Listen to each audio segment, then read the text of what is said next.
പ്രൈസലോ hallelujah. ലാസർ മരിച്ചിട്ട് 4 ദിവസമായി. യേശു ആ ഗ്രാമത്തിലെത്തിയപ്പോൾ മാർത്തിയും മറിയും വന്നിട്ട് പറഞ്ഞു, കർത്താവേ, നീ ഇവിടെ ഉണ്ടായിരുന്നെങ്കിൽ എൻ്റെ സഹോദരൻ മരിക്കുകയില്ല. കണ്ടോ, വിശ്വാസം കണ്ടോ? യേശു ആമേൻ ഇവിടെ ഉണ്ടെങ്കിൽ സഹോദരൻ മരിക്കില്ല. അവർക്ക് വിശ്വാസം വന്നു. ആമേൻ. കർത്താവ് യഹൂദന്മാരൊക്കെ കരയുന്നു കേട്ട് യേശുവിനോട് പറഞ്ഞു, നീ രോഗികളെ സൗഖ്യമാക്കില്ല, ഇവനെയും കൂടി ഇന്ന് മരിക്കാതാക്കാൻ നിനക്ക് കഴിയും. യഹൂദൻ അറിയാം യേശുവിനെ മരിക്കാതാക്കാൻ കഴിയുമെന്ന്. എന്നാൽ മാർത്തയുടെ മറിയുടെ വീട്ടിൽ യേശു ചെറിയ പ്രവൃത്തിയല്ല ചെയ്യാൻ ആഗ്രഹിക്കുന്നത്, വലിയ പ്രവൃത്തിയെ ചെയ്യാൻ ആഗ്രഹിക്കുന്നത്. ആമി ചില കണ്ണുനീർ അവരുടെ ജീവിതത്തിൽ വന്നു, ചില വേദന അവരുടെ ജീവിതത്തിൽ വന്നിട്ടുണ്ട്. പക്ഷേ ആമി യേശു സ്നേഹിക്കുന്നൊരു വീടാണത്. യേശു സ്നേഹിക്കുന്ന വീട്ടിൽ ചില പ്രശ്നങ്ങൾ, പ്രതിസന്ധികൾ വന്നിട്ടുണ്ടെങ്കിൽ ആമി അത് തകർച്ചയ്ക്കുള്ളതല്ല, അത് ഉയർച്ചയ്ക്കുള്ളതാണ്. അവിടെ ദൈവമഹത്വം വെളിപ്പെടാൻ പോവുകയാണ്. ആമി എന്ന് വിശ്വസിക്കണം.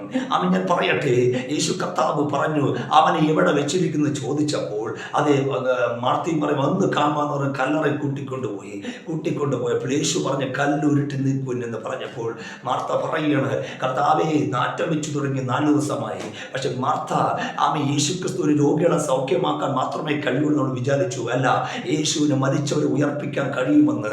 ആമ യേശുവിനെ വിശ്വസിക്കുന്ന കുടുംബത്തിൻ്റെ അകത്തേക്ക് ആമ ചില പ്രതികൂലങ്ങൾ, പ്രതിസന്ധികൾ കടന്നു പോകുമ്പോൾ ആമ അവിടെ ദൈവം ചെയ്യാൻ പോകുന്ന ചെറിയൊരു അത്ഭുതമല്ല, വലിയ അത്ഭുതമാണ്. അവിടെ നടക്കാത്ത അത്ഭുതങ്ങളാണ് ദൈവം ചെയ്യാൻ പോകുന്നത്. യേശു അവളോട് ഇങ്ങനെ പറഞ്ഞു, നീ വിശ്വസിച്ചാൽ മാത്രം മതി, ദൈവത്തിന്റെ മഹത്വം കാണുമെന്ന് അവളോട് പറഞ്ഞു. അവൾ പറഞ്ഞു, ഞാൻ വിശ്വസിക്കുന്ന കർത്താവേ. അവൾ വിശ്വസിക്കാൻ തുടങ്ങിയപ്പോൾ യേശു കർത്താവ് കല്ലുരുട്ടി മാറ്റിയിട്ട് യേശു ക്രിസ്തു സ്വർഗത്തിലേക്ക് നോക്കിക്കൊണ്ട് പറഞ്ഞു, ഉയരത്തിലേക്ക് നോക്കിക്കൊണ്ട് പറഞ്ഞു, ലാസറേ, പുറത്തു വരിക.